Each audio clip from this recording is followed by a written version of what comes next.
This is a copper shortsword, and this is a knight's edge shortsword. Sup gamers, and I installed a mod which creates a shortsword variant for every main sword in the game. And today, I'll be seeing if I can beat the game using only these weapons. Starting the challenge off, I deforested half the planet, and usually when playing Terraria, you'd immediately switch from your copper shortsword to literally anything else, but not today. With some freshly crafted armor, I was ready to descend into the deadly underground. Unexpectedly, I came across a pyramid which contained some pretty decent loot. Heading back to the surface, it was getting kinda late, so I constructed a house, but didn't stay for long as I yearned for adventure. Oh, I died. And I died again. But that didn't stop me, as once daylight came, I set off to continue my exploration. And I died. Man, I really gotta stop doing this. But I wouldn't stay dead for long. Venturing back down into the caverns, my luck seemed to turn around, as I found countless precious ores which I used to craft my first weapon upgrade. And boy was it an upgrade. It was also at this time that a very good problem developed. I just had too much stuff. This was remedied, however, by masterfully constructing a shack.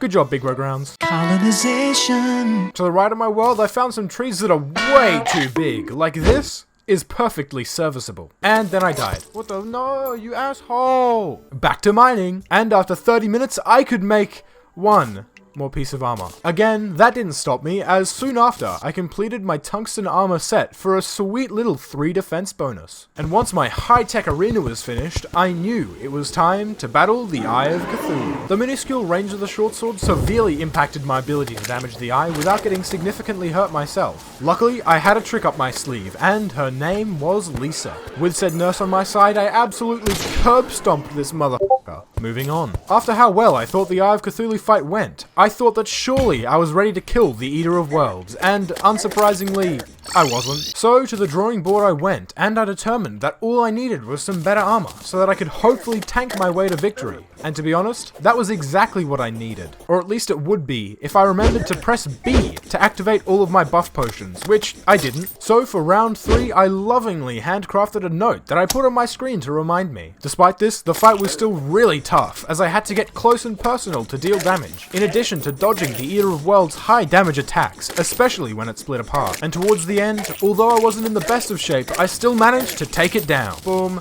nailed it. Let's freaking go, dude.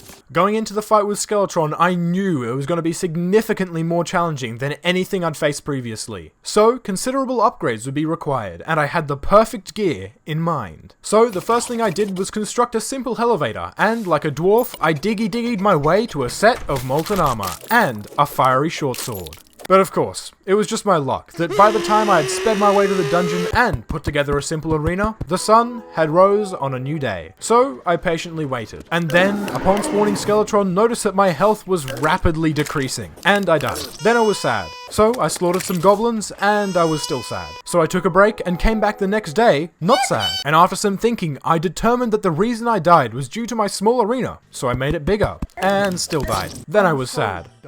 But I knew this fight could be won, as I had one more option I was yet to try. And yes, her name was Lisa. As day turned to night, I once again cursed the old man, and the fight began. I maneuvered around Skeletron and only attacked when he spiraled towards me. This strategy allowed for me to take minimal damage while dealing the maximum. However, early into the fight my health dwindled, so I scrambled to the nurse for healing. Having almost died so quickly, I was not instilled with confidence, but I kept on pushing, dealing small but consistent amounts of damage throughout the battle. Once I'd gotten Skeletron down to roughly 1/3 of his health, I became complacent and started taking hits willy-nilly, causing me to again rush back to the nurse. Luckily I made it, and continued the fight, which didn't last for much longer, and with one final jab, I won. This victory granted me access to the dungeon, which would allow me to get the bones I needed to craft the Bone Shortsword, which when combined in an altar with the Fiery Greatsword, Demonic Shortsword, and the Herbal Shortsword, create the Knight's Calamity, which is a small Knight's Edge if you couldn't tell. And finally, it was time for this pre-hard mode journey to come to an end. But, for some reason, I only had enough potions for one attempt at killing the Wall of Flesh, so you could say I was a little tense. But underprepared I was not, as I built a walkway significantly bigger than it needed to be. And then whilst constructing the bridge, I accidentally pressed B instead of space. And not wanting to waste all the potions, I said f*** it. And after drinking enough potions to get me permanently banned from the Olympics, I had to initiate the battle. I summoned the Wall of Flesh, and I didn't realize until later, but I wasn't even on full health. Though, luckily for me, thanks to the surprisingly decent range of the Knight's Calamity, I was able to do tons of damage without really taking any myself. So, after about a minute and 20 seconds of poking,